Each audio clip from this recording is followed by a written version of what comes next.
नमस्कार. आजचं economic times वृत्तपत्र पाहिलं ना की कसं म्हणू एक विचित्र चित्र दिसतं. हो ना. म्हणजे एकाच वेळी खूप वेगवेगळ्या अगदी टोकाच्या गोष्टी घडताना दिसतायत. अगदी.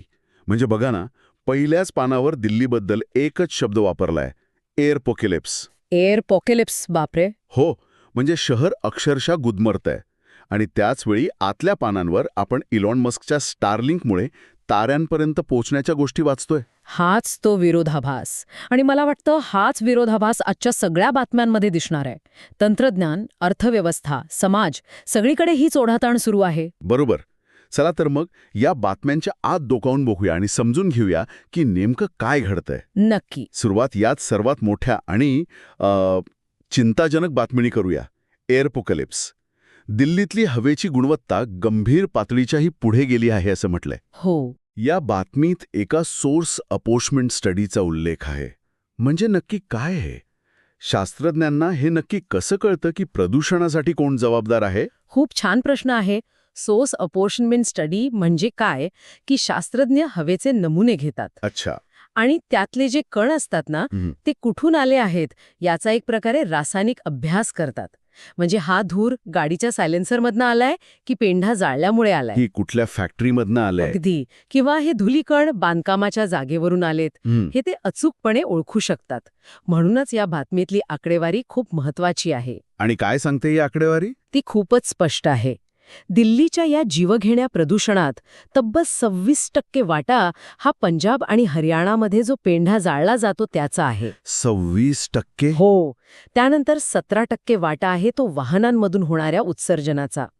आणि यातही एक गंमत आहे. काय? म्हणजे PM2.5 प्रदूषणात दुचाक्यांचा 7% आणि 3 चाक्यांचा 5% वाटा आहे. म्हणजे आपल्या रोजच्या वापरातली वाहनं सुद्धा याला मोठ्या प्रमाणात जबाबदार आहेत. खरंय. आणि ही परिस्थिती इतकी गंभीर आहे की लोक अक्षरशः शहर सोडून जाण्याचा विचार करत आहेत, असंही बातमीत म्हटलंय. हो. एका सर्वेक्षणाचा हवाला दिलाय त्यांनी, ज्यानुसार दिल्लीतले 5 पैकी 2 नागरिक शहर सोडून जाण्याचा विचार करत आहेत. ही आकडेवारी खरंच धक्कादायक आहे. हो ना. हे फक्त प्रदूषण नाहीये, तर हे एका महानगराचं अस्तित्व धोक्यात आणणारं संकट आहे. यावर उपाय म्हणून सरकारने GRAP4 लागू केलाय. म्हणजे ग्रेडेड रिस्पॉन्स ॲक्शन प्लॅनचा चौथा टप्पा. बरोबर. सर्वात कठोर टप्पा. पण हे सगळे तात्पुरते उपाय आहेत. म्हणजे हवेच्या गुणवत्तेचा प्रश्न तर आहेच, पण त्याचबरोबर आपण ज्या औषधांवर अवलंबून असतो त्यांच्या गुणवत्तेचा एक प्रश्न निर्माण झालाय. हो, ती पण एक बातमी आहे. GMP कंप्लायन्ससाठी औषध कंपन्यांना अधिक वेळ हवाय, पण सरकार तयार नाही. हे गुड मॅन्युफॅक्चरिंग प्रॅक्टिसेस प्रकरण नक्की काय आहे? म्हणजे हे ऐकायला खूप तांत्रिक वाटतं, पण याचा सामान्य माणसाच्या आरोग्यावर काय परिणाम होतो? सोप्या भाषेत सांगायचं तर आपण जी औषधं घेतो ती सुरक्षित आणि प्रभावी असावी. हो, अर्थात. त्यासाठी काही आंतरराष्ट्रीय नियम आहेत. GMP म्हणजे औषध बनवण्याची जागा, तिथली स्वच्छता, वापरली जाणारी यंत्रसामग्री आणि ती सगळी प्रक्रिया एका विशिष्ट दर्जाची असणं. नवीन नियमानुसार सरकार हा दर्जा आणखी कडक करते. जेणेकरून आपल्याला मिळणारी औषधं अधिक सुरक्षित होतील. अगदी. मग अडचण कुठे आहे? हे तर चांगलंच आहे की. अडचण वेळेची आहे. कंपन्यांचं म्हणणं आहे की या सगळ्या बदलांसाठी, म्हणजे नवीन मशिनरी बसवायची, प्रक्रिया बदलायची, यासाठी 28 डिसेंबरची मुदत खूप कमी आहे. त्यांना आणखी वेळ हवाय. हो, पण आरोग्य नियामक संस्था मुदतवाढ देण्याच्या मनस्थितीत नाहीये. त्यामुळे औषध उद्योगातनं एक वेगळीच धावपळ सुरू झालीय. म्हणजे बघा, एका बाजूला प्रदूषित हवेमुळे आरोग्य धोक्यात आहे आणि दुसऱ्या बाजूला औषधांच्या गुणवत्तेचा प्रश्न. दोन्ही गोष्टी थेट आपल्या आरोग्याशी जोडलेल्या आहेत. ही तर झाली देशांतर्गत आरोग्याची गोष्ट. पण आंतरराष्ट्रीय पातळीवरही बऱ्याच घडामोडी सुरू आहेत, जिथे भारताची भूमिका महत्त्वाची ठरतीये. हो. जसं की भारताने बांगलादेशातील अल्पसंख्याकांच्या सुरक्षेबद्दल चिंता व्यक्त केली आहे. बरोबर. बांगलादेशात सार्वत्रिक निवडणुका जवळ आल्या आहेत आणि अशावेळी तिथे राजकीय हिंसाचार वाढतो. आणि त्याचा फटका अल्पसंख्याकांना बसतो. हो. आणि त्यातही विशेषतः हिंदू समाजाला. भारताची चिंता हीच आहे की या निवडणुका शांततेत आणि निष्पक्ष वातावरणात व्हाव्यात. त्यामुळे भारताने बांगलादेश सरकारला याबद्दल स्पष्ट संदेश दिलाय. अच्छा. याच बातमीत माजी पंतप्रधान खालेदा जिया यांचे पुत्र तारिक रेहमान यांच्या संभाव्य पुनरागमनाचाही उल्लेख आहे, ज्यामुळे राजकीय समीकरणं आणखी गुंतागुंतीची होऊ शकतात. म्हणजे एका शेजारी देशातील राजकीय अस्थिरतेवर आपलं लक्ष आहे. पण याच पानावर एका वेगळ्याच संरक्षण कराराची बातमी आहे, ज्यामुळे थेट युरोपपर्यंत धोक्याची घंटा वाजतेय. हो, ती पाकिस्तान आणि लिबियामधली बातमी. हो, पाकिस्तान आणि लिबियामधील एका गटात संरक्षण करार झालाय. आणि ही खूप गंभीर घडामोड आहे. या करारानुसार पाकिस्तान लिबियातील एका गटाला अत्याधुनिक क्षेपणास्त्र प्रणाली पुरवणार आहे. आणि याला तुर्कीचा पाठिंबा आहे असंही म्हटलंय. हो, पण यातला मुख्य मुद्दा काय आहे ना, की 2011 मध्ये संयुक्त राष्ट्रांच्या सुरक्षा परिषदेने ठराव 1970 नुसार लिबियावर शस्त्रास्त्र बंदी घातली होती. म्हणजे हा करार त्या ठरावाचं थेट उल्लंघन आहे. अगदी. पण याचा दक्षिण युरोपच्या सुरक्षेवर कसा परिणाम होतो? कारण ही क्षेपणास्त्र प्रणाली भूमध्य सागरीय प्रदेशात तैनात केली जाईल. अच्छा. यामुळे त्या प्रदेशातलं जे लष्करी संतुलन आहे ते बिघडेल आणि इटली, ग्रीस सारख्या दक्षिण युरोपातल्या देशांना थेट धोका निर्माण होईल. म्हणजे याकडे फक्त 2 देशांमधील करार म्हणून पाहता येणार नाही. अजिबात नाही. याने संपूर्ण भूमध्य सागरीय प्रदेशात तणाव वाढणार आहे. म्हणजे एकीकडे आंतरराष्ट्रीय स्तरावर अशी सामरिक समीकरणं बदलत आहेत, ज्याचा परिणाम अप्रत्यक्षपणे अर्थव्यवस्थेवरही होतो. पण देशांतर्गत अर्थव्यवस्थेचं चित्र काय आहे? विशेषतः सामान्य माणसाशी थेट जोडलेल्या घरांच्या बाजारात काय चाललंय? हां, ती हेडलाईन पण इंटरेस्टिंग आहे. हो, homes not where the heart is. हा मथडाच बरंच काही सांगतोय. आणि इथेही तोच विरोधाभास दिसतो जो आपण सुरुवातीला बोललो. बातमीनुसार वाढत्या किमती आणि नोकरी गमावण्याच्या भीतीमुळे घरांच्या एकूण विक्रीची गती कमी होण्याची शक्यता आहे. पण त्याचवेळी महागड्या आणि प्रीमियम घरांची मागणी मात्र वाढली आहे. हे खरं तर विरोधाभासी वाटतं. म्हणजे एकीकडे लोक नोकरीच्या चिंतेमुळे घर घेणं टाळतायत आणि दुसरीकडे महागड्या घरांची विक्री वाढतेय. अगदी याचा अर्थ आर्थिक दरी आणखी वाढत चाललीय असा घ्यायचा का? बरोबर. हा डेटा तेच दर्शवतो.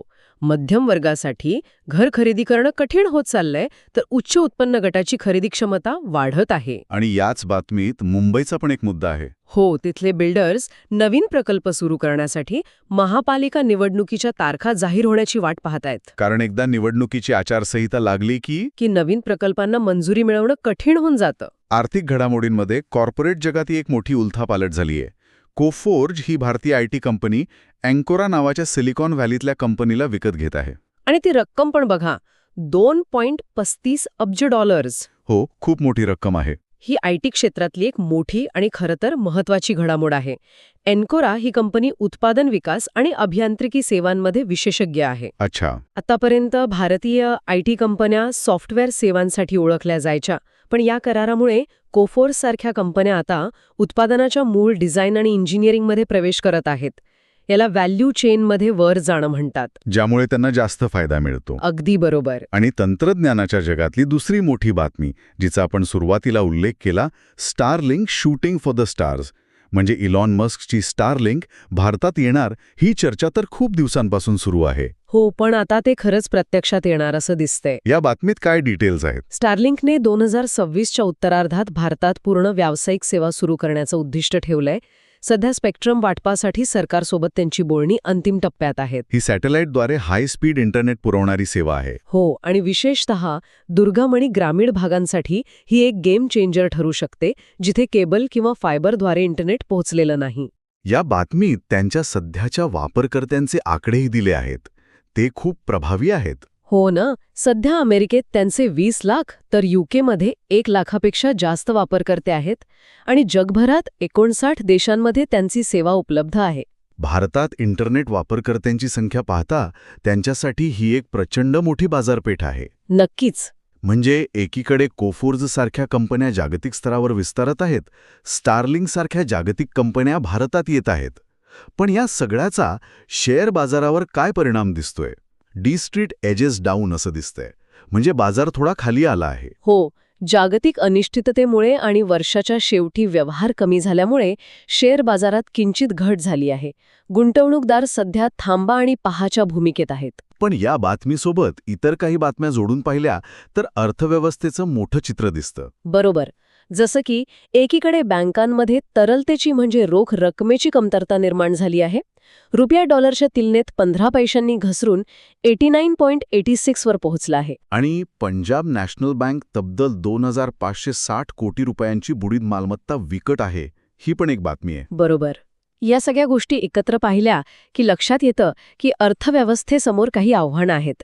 शेअर बाजार जरी वरवर शांत दिसत असला तरी आतमध्ये तरलतेची कमतरता, रुपयाची घसरण आणि बँकांवरील बुडीत कर्जांचा बोझा यांसारख्या समस्या आहेत. आपण तंत्रज्ञानाबद्दल बोलत होतो. या वृत्तपत्रात तंत्रज्ञानाशी संबंधित आणखी एक ट्रेंड दिसतोय जो खूप महत्वाचा आहे. कोणता? भारतीय एडटेक प्लॅटफॉर्मवर AI म्हणजेच आर्टिफिशियल इंटेलिजन्सच्या अभ्यासक्रमांसाठी प्रवेश घेणाऱ्यांची संख्या प्रचंड वाढली आहे. अच्छा, हो. यामागील मुख्य कारण म्हणजे व्यावसायिक लोक स्वतःला अपस्किल करत आहेत. म्हणजे ते नवीन कौशल्य शिकून स्वतःला अधिक सक्षम बनवत आहेत. अगदी. त्यांना कळून चुकलं आहे की भविष्यात AI शिवाय काम करणं जवळजवळ अशक्य होणार आहे. त्यामुळे जनरेटिव्ह AI आणि मशीन लर्निंग सारख्या प्रगत अभ्यासक्रमांना मोठी मागणी आहे. म्हणजे लोक AIला एक धोका म्हणून नाही तर एक संधी म्हणून पाहत आहेत.